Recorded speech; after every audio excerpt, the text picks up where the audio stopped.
Mas vamos lá, vamos ler essa parte aqui, cara. Essa daqui é muito legal também. A história de todos os países testemunha que a classe operária, exclusivamente com suas próprias forças, presta atenção nisso, só é capaz de desenvolver uma consciência trade unionista, quer dizer, a convicção de que é necessário agrupar-se em sindicatos, lutar contra os patrões, exigir do governo estas ou aquelas leis necessárias aos operários, etc. Não é?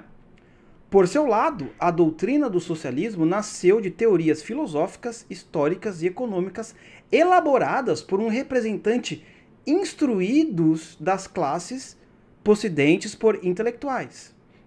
Os próprios fundadores do socialismo científico moderno, Marx e Engels, pertencia pela sua situação social à intelectualidade burguesa. Tá? Então essa frase, na verdade, ela tem 3 partes. Vamos falar da primeira parte dela.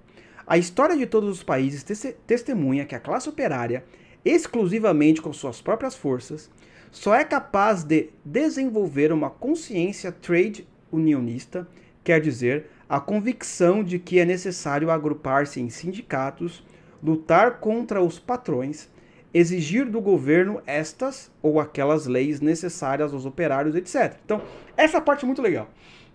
Porque ele está falando o seguinte, olha, se você colocar só o povo na rua, não é? O que o povo é capaz de fazer? Qual que é o hábito do povo no geral? Não é fazer uma revolução, não é derrubar o sistema. Não é fazer algo diferente. É exigir uma lei aqui. É pedir uma pequena mudança aqui.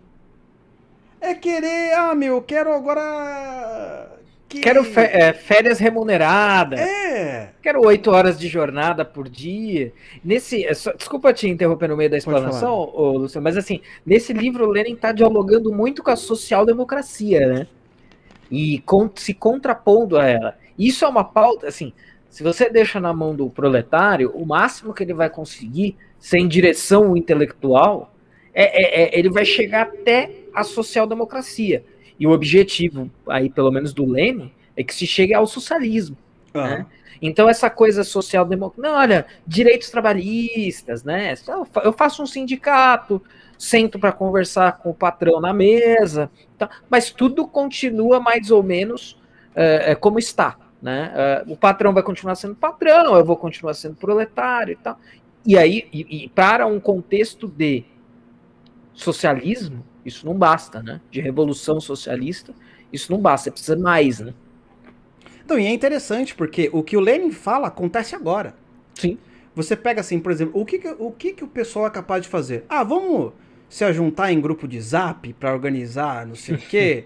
Vamos fazer um grupo aqui para espalhar memes? Vamos compartilhar isso daqui para manifestação tal, tal. É o que o proletariado consegue fazer, no máximo. Porque a consciência é uma consciência de curto prazo. Não é? Você é um cara que trabalha, você é um cara que tem a sua esposa lá, que ora te ama, ora briga com você, tem seu filho que ora te dá orgulho, ora tá dando um problema. Se você é empregado, seu chefe te enche o saco, ora ele gosta de você, se você é patrão, seu funcionário falta, dá problema, ora você ganha dinheiro, a hora você tem que cuidar de imposto. Então, amiga, você não vai ter muito tempo, pela própria consciência sua, você tem problemas perenes. Muito mais importante. Então, a própria consciência do proletariado, a própria consciência da massa, é uma consciência de curto prazo e ela vai pedir coisas de curto prazo. Ou você acha que pedir a troca de ministro é algo de curto prazo? Não é nada assim, não, vamos pensar aqui como a gente pode remodular a elite jurídica do país. Não, é um negócio assim de curto prazo, porque o cara, ele quer fazer a manifestação dele e voltar para casa na segunda-feira, e papapá, tem que trabalhar, etc. Faz parte. Não é? Então, cara, quando você olha ele, você fica, cara, o cara conhece a natureza de um movimento de massa, você fica surpreso. Sim. E é a mais pura verdade. Não é? A massa pela massa só, ela não tem capacidade de fazer protestos e movimentações a longo prazo. Tudo que ela pede é a curto prazo. E se você pensar em todas as manifestações que a direita brasileira organizou, é tudo de curto prazo. Porque faz parte da própria lógica do movimento de massa, não é? Não, tem que fazer essa mudancinha aqui, tem que fazer essa mudancinha aqui, papapá, etc, etc, etc. Então, mais uma vez aí, Lenin acertando novamente. E até, por exemplo, você não viu o caso ali, quando ia ter reforma da Previdência? O povo não saiu para pedir a reforma da Previdência? Sim. Saiu também, né? Porque é algo que estava acontecendo ali no momento, etc, né? Então as coisas que o governo tá fazendo, ou deixa de fazer ou não, o povo vai na rua para apoiar e etc, etc, etc e tal. Não é porque o cara, a dona Lourdes, o seu João, tem que chegar na segunda-feira e, meu, agora tem que trabalhar e papapá, papapá, papapá. Então, isso é muito interessante, né? Esse aspecto que o Lenin apresenta. Mas continuando o texto aqui.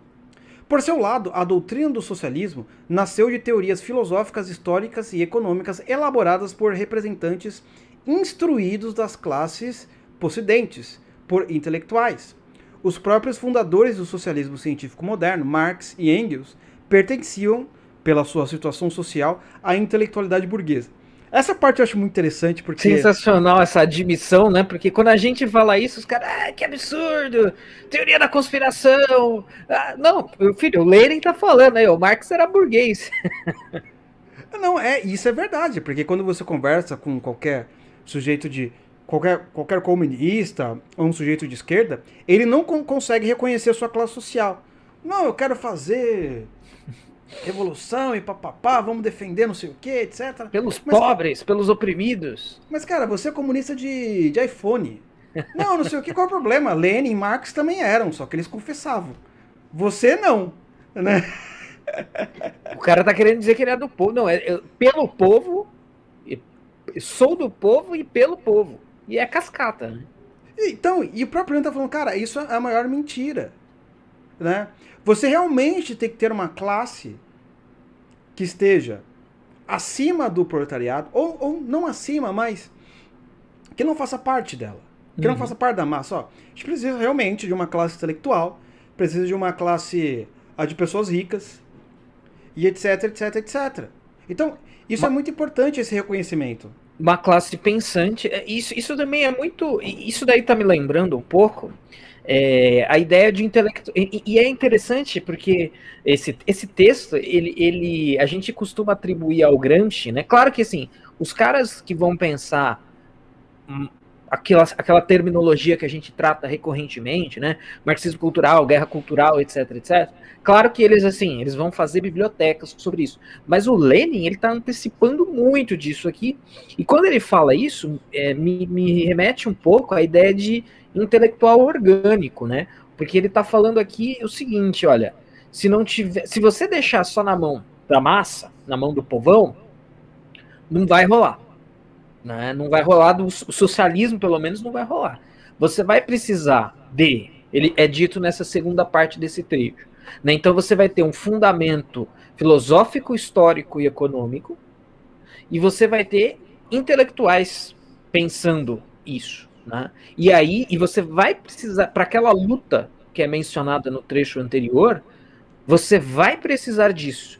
Então, me parece assim, de maneira ainda, obviamente, não finalizada, não lapidada, não pronta, um pouco a ideia do intelectual orgânico, que é o que, no contexto de uma burocracia estatal que quer chegar num socialismo, o que é o intelectual orgânico? Entre outras coisas, é o cara que, por sua condição social burguesa, dispõe de ócio para pensar esse tipo de coisa.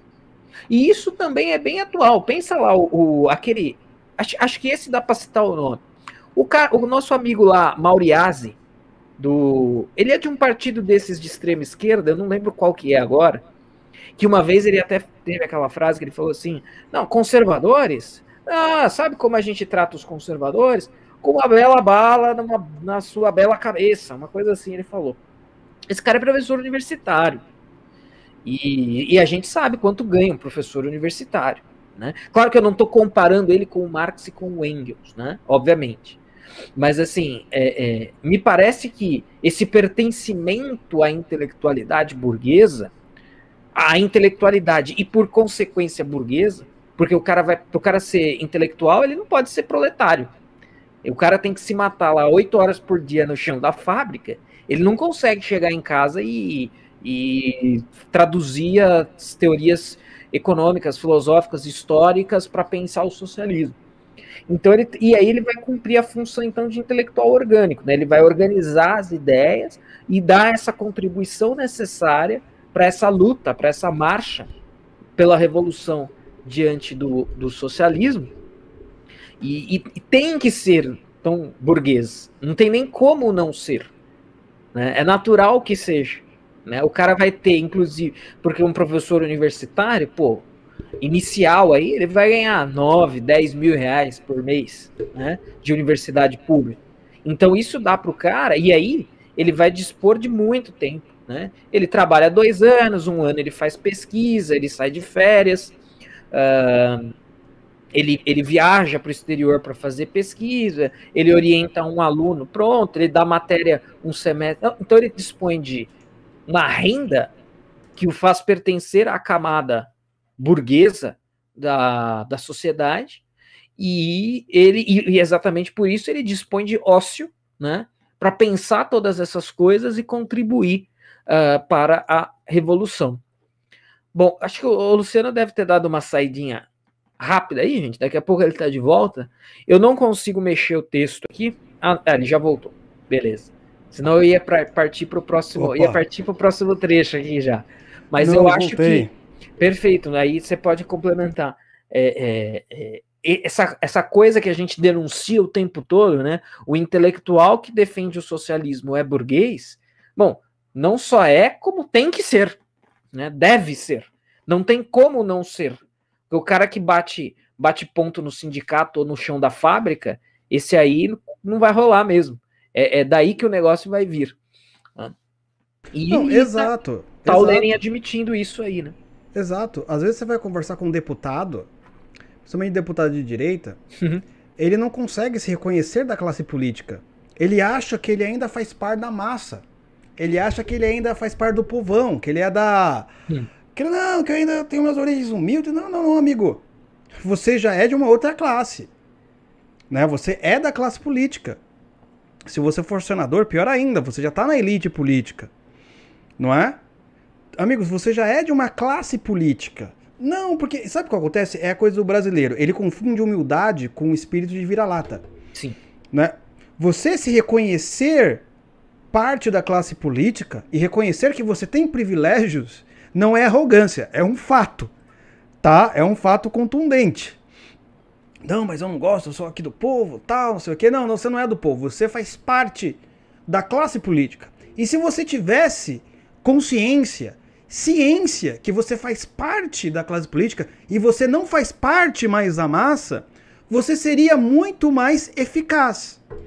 Você entendeu? Só que, da mesma maneira que os esquerdistas não conseguem reconhecer em qual classe social ele pertence, o cara da direita também não sabe reconhecer qual classe. Quando você tem a ciência da sua verdadeira posição no mundo, certo? Você vai ter um norte. Você vai ter ataques e defesas com total eficácia. Mas esse é o problema. Você pergunta pro cara, o cara quer ser youtuber, o outro quer ser não sei o quê, o outro quer... Enfim, ele não sabe.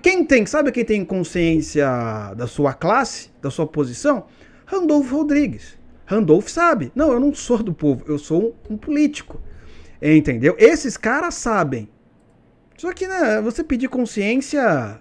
Talvez o Randolfo Rodrigues leu o Lenin também, né? Um dia a gente pergunta. Cara, você leu o Lenin? Você, assim, pra estratégia, você é bom. Não importa se é pro bem e pro mal, né? Mas pra estratégia, você deve ter lido também, né? Tirar uma consulta com ele um dia, né?